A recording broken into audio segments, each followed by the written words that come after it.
The topic of how to release the golf club in the golf swing is quite a complex one. It's an area that gets some discussion, but there's not much agreement in terms of what exactly happens. And that's because there's an awful lot of things happening awfully quickly. It's very difficult to really know exactly what's happening, and it will also depend on the type of shot you're trying to hit.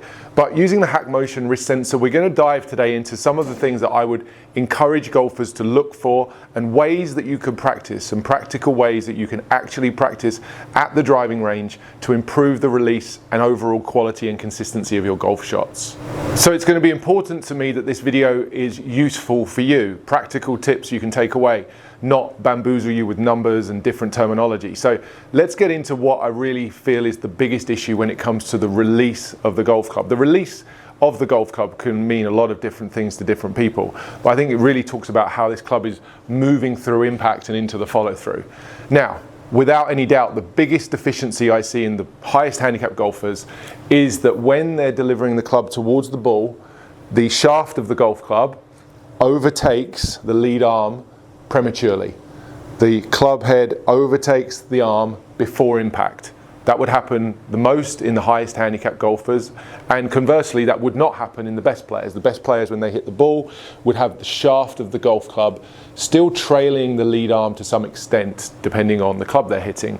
But even with the driver, they don't start throwing this club past their arm before they hit the ball. So that's without doubt the biggest error I see. If we switch around to this front view, I'm wearing the Hack Motion wrist sensor. It's going to give us some sense of what's really going on at the wrist level. As I've already said, there's so much happening, and it's happening so quickly that it's impossible to see, and it's very difficult to feel as well. You really need to be measuring this and have someone who knows what they're doing to be able to interpret that data and help you to understand what you need to do. Today I'm going to help you to do that through some very simple drills.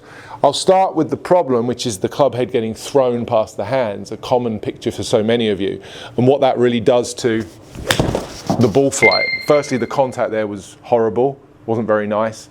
Typically that will also produce more of a high slice type ball flight, which we don't want. So that's not what I want to see.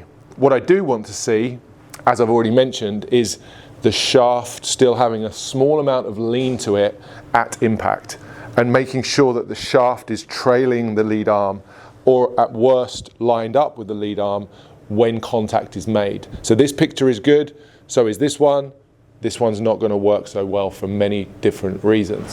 So, quick question for you. Did you know that 80% of your golf ball's direction comes from the club face angle at impact? And it's your wrists that control that angle.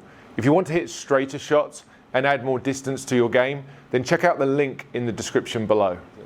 So how do you do that? How do you get better at that piece? So many golfers need help with this exact problem. My favorite drill to start with and to teach good release is to start with my drill that I call the hit hard, stop quick drill. The stop quick element of that drill means stopping quickly after impact with the specific intention of keeping the lead arm and the shaft alignment as constant as you can. So you're hitting the ball, making contact, stopping just after impact with all of my weight forward. You can see I've transferred all of my weight onto my lead side, and I've tried to hold the shaft in position where it hasn't overtaken the lead arm. Now, the momentum of actually swinging and hitting the ball means that it's very likely that the club head will overtake the lead arm. But that needs to happen later for most of you, and it needs to happen after impact. So the intention of stopping quick, doing the exercise where we stop just after impact and try and hold that lead arm and shaft alignment, will start to give me the sense of how to get good compression on the golf ball, hit the ball first and the ground second, those perfectly well struck shots that feel so good off the club face.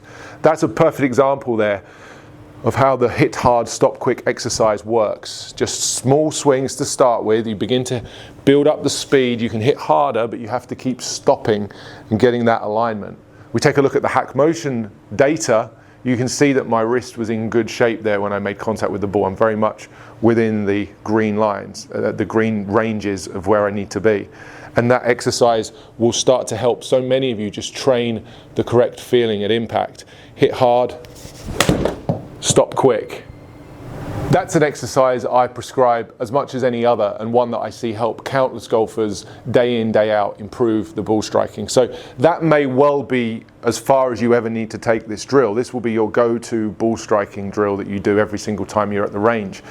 The typical question I get after that one though is, oh, how do I make a full follow through? How do I finish my swing? And the truth of the matter is, I'll explain how that works, but the truth of the matter is most golfers' follow through is way too long anyway. So what you think is a full swing is way more than you ever need to do. Having said that, stopping immediately after impact is not how people play the game, and you can get more distance and more height by learning to finish the release correctly. So that's where this video is going to continue and take you from the basic hit hard, stop quick drill, which trains the correct wrist and arm alignments at impact and helps you transport those up and into the follow through. Just quickly, a couple of feels that you're going to need to understand, a couple of terms you are going to need to know as the club's moving through impact. The way that these wrists can work is really in one of two ways, up and down. So it can either go up in this direction. The wrist can hinge upwards, that's radial deviation for those of you using hack motion and familiar with that. Or the wrist can move down in this fashion, which is called ulnar deviation. The wrist can move up or the wrist can move down. And then you can also see that the wrist can move into extension, which is pretty much doing for everybody, regardless of their level of quality or level of skill. The wrist is moving into extension, or it could move into flexion. Now, no one's really moving the wrist in this fashion through the ball. Even though the best players have shaft lean, the extension part is definitely happening. I've just told you that you need to delay the extension part. It needs to happen later. The extension is what makes you look like you're flipping and scooping the ball. That movement needs to happen later. We've trained that part already with the hit hard, stop quick drill. So hit hard, stop quick, trying to hold the shaft like so, trains that flexion to remain in place for longer. What you then do in the follow through comes down to the other two movements. And most people tend to move the shaft down more and twist, which will cause them to close the club face excessively. What I like to see as players move from the hit hard, stop quick exercise is to try to retain that alignment with the wrists all the way to where their arms are more or less parallel to the ground, and then learn to wrist hinge upwards this way to help them finish the swing. Just on this front view camera, I'm saying the wrists are going to hinge upwards, which means if I was to turn and face the camera, the way I like to think about the follow through is hit hard, stop quick, keep moving the arms and the club up in the follow through, maintaining that alignment, and then using the wrists to hinge upwards to slow the club down and finish the swing. Not to let the wrists roll over and to have the shaft go past this lead arm. So that's a progression you'd need to work up to and be very clear about where you finish the swing.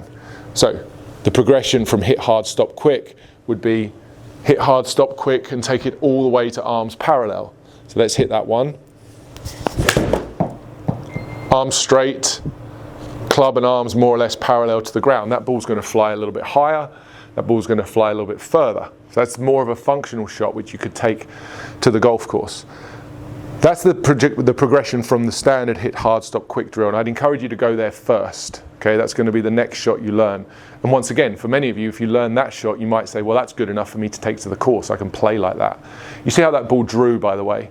There's no rolling of the wrists involved in any good release that makes it necessary to help you draw the ball. There is no need at all to roll your wrists through impact in any type of release to draw the ball. It's just not necessary. If you've been told that, they're not telling you the truth.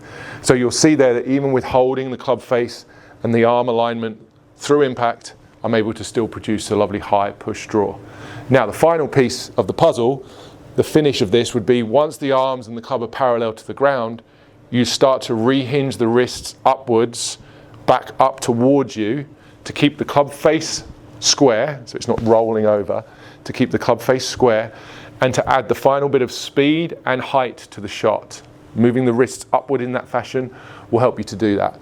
That would be something that you'd need to really practice with, getting to arms straight and then rehinging to feel what that feels like. Having the destination in mind, having the spot where you're trying to finish will really help you to get to that when you actually hit the ball. So that was a faster swing. Ball's gone much higher. This ball's gone dead straight. Perfect, tiny, tiny, tiny push draw, and that's the longest shot I've hit there. That one's gone 157, which is pretty solid 7-iron distance. Beautiful shot, very high, controlled the face beautifully, no excessive rolling, no trying to whip the club through impact to get more speed. That's the progression in my world of how you release the golf club. The release happens through impact, there's no doubt about that. There's lots already going on here. I've talked about lots going on at the wrist level when you go ahead and hit these shots. But from a practical standpoint, what will really help you is, first of all, making sure you can line up the lead arm and the shaft at impact.